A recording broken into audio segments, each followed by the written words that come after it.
Once upon a time, there was a young man who worked at a factory. His mentor, an old technician, taught him to talk less, do more, and never stop developing his skills in every aspect of the factory's operations. 10 years later, the old man retired, and the young man became a technician himself. He continued to do his work with the same dedication and diligence as he was taught. One day he visited his mentor. The old man saw that he seemed unhappy and asked what was troubling him. The young man sighed and poured his heart out. "I have been following your instructions exactly all these years. No matter what I work on, I keep quiet and focus on the job. I know I have done good work at the factory, and I have learned all the skills that can be learned there.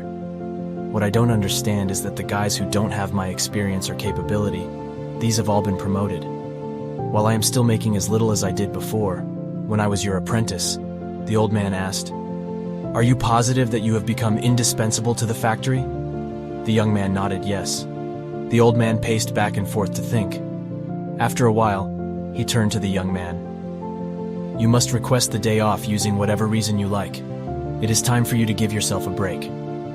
The young man was surprised by this advice, but the more he thought about it, the more it made sense. He thanked his teacher and left quickly to make a time-off request. When he returned to work after his day off, the manager called him into the office to tell him that things did not go well at the factory while he was gone. Others encountered many problems that normally would be handled by him, and they had no idea how to solve them. Realizing his importance, the manager decided to promote him to the position of senior technician to thank him and encourage him to keep up the good work. The young man was grateful for his mentor's wisdom. Surely he thought this was the secret to success. From that point on, whenever the young man felt like he deserved more than what he was getting, he would take a day off. When he came back the next day, the situation would improve to his satisfaction. This pattern continued for months. One day, the young man found that he was blocked from going into the factory, much to his shock. He found out that his employment was terminated. He could not believe it. Not knowing what else to do, he went back to see his mentor to try to figure out how things had gone so wrong. "Why did I lose my job?" he asked, with wounded pride. "Did or not do everything as you instructed?" "Actually, you did not, because you heard only half the lesson." The old man shook his head. "You understood right away that no one pays any attention to a light bulb that is always on. It is only when it goes off that people suddenly take notice and realize they've been taking it for granted. You were so eager to apply this understanding that you left before hearing the second half." Second half? It began to dawn on the young man that perhaps he made a big mistake. What was the second half? The mentor spoke slowly to make his point. The second half, more important than the first, is the realization that if a light bulb goes off frequently, then sooner or later it will be replaced with one that is more reliable.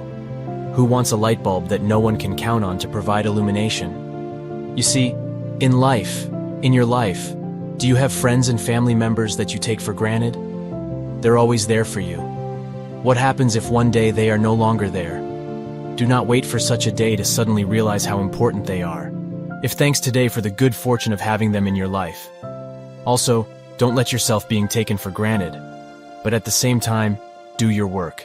And don't stop everything you do, just because it doesn't go the way you want it to go. Find the balance in life, and life will reward you with giving you the balance back. Thanks for watching, and stay blessed.